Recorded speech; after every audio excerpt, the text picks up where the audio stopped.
नमस्कार, मेरा नाम नरेंद्र कुमार है। मैं पुनः आज एक वीडियो लेकर उपस्थित हो रहा हूँ। राष्ट्रकवि दिनकर के प्रसिद्ध खंड काव्य कुरुक्षेत्र की पंक्तियां हैं और इसमें युद्ध और शांति के प्रश्न पर विचार किया गया है। महाभारत का युद्ध समाप्त हो गया है, युद्धांत है।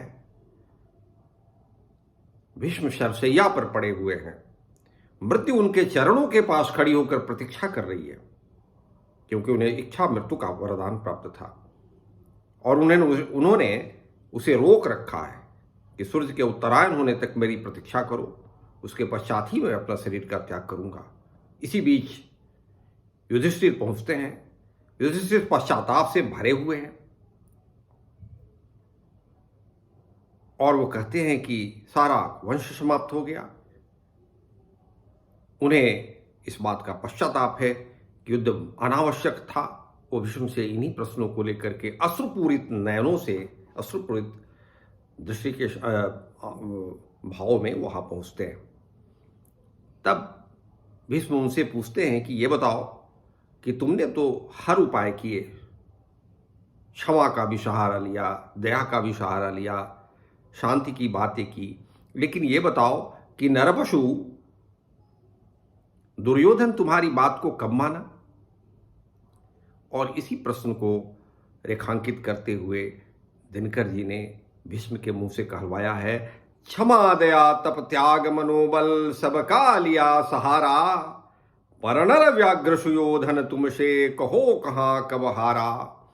क्षमाशील हो रिपुषमक्ष तुम हुए बिनत जितना ही, दुष्ट कौरों ने तुमको कायर समझा उतना ही। अत्याचार सहन करने का कुफल यही होता है, पौरुष का आतंक मनुज को मल हो कर खोता है। ज्यादा अत्याचार बर्दाश्त करने का यही परिणाम होता है कि मनुष्य को लोग कोमल होकर के मनुष्य अपना पुरुषत्व खो देता है। क्षमा शोभती उस भुजंग को जिसके पास गरल है, उसको क्या जो दंतहीन विषरहित विनीत सरल है। तब वो कहते हैं कि ये देखो, भगवान राम ने भी समुद्र से रास्ता मांगा था। 3 दिनों तक उन्होंने प्रार्थना की थी। समुद्र के किनारे कुशासन पर बैठ करके वो रास्ता मांगते रहे, लेकिन समुद्र ने उनकी एक नहीं सुनी। तब उन्होंने लक्ष्मण से, क्रोधित होकर लक्ष्मण से मान और सरा मांगा और तब आग्नेयास्त्र का प्रयोग करने पर उद्धत हुए तो सिंधु शरीर धारण कर उनके चरणों में आ गिरा। उसी प्रसंग को उन्होंने कहा, 3 दिवस तक पंथ मांगते रघुपति सिंधु किनारे, बैठे पढ़ते रहे छंद अनुनय के प्यारे प्यारे। उत्तर में जब एक नाद भी उठा नहीं सागर से, उठी अधीर धधक पौरुष की आग राम के सर से। सिंधु देह धर त्राहि त्राहि करताया गिरा शरण में, चरण पूज दासदा ग्रहण की बंधा मुढ़ बंधन में। सच पूछो तो शर्मे ही बसती है दीप्ति विनय की, संधि वचन संपूज्य उसी का जिसमें शक्ति विजय की। सच पूछो तो तीर के अंदर ही विनय की दीप्ति, विनय का प्रकाश का निवास होता है। सहनशीलता क्षमा दया को तभी पूजता जग है, बल का दर्प चमकता उसके पीछे जब जगमग है।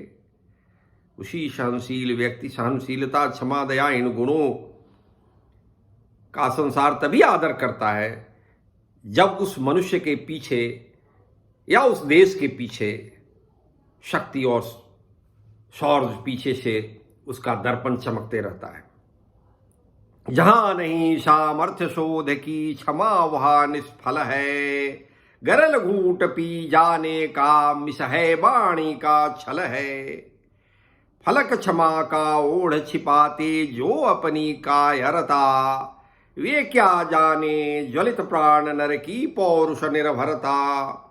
वे क्या जाने नर में क्या असहनशील नल है, वे क्या जाने नर में वह क्या असहनशील नल है, जो लगते ही स्पर्श हृदय से सिर तक उठता बल है।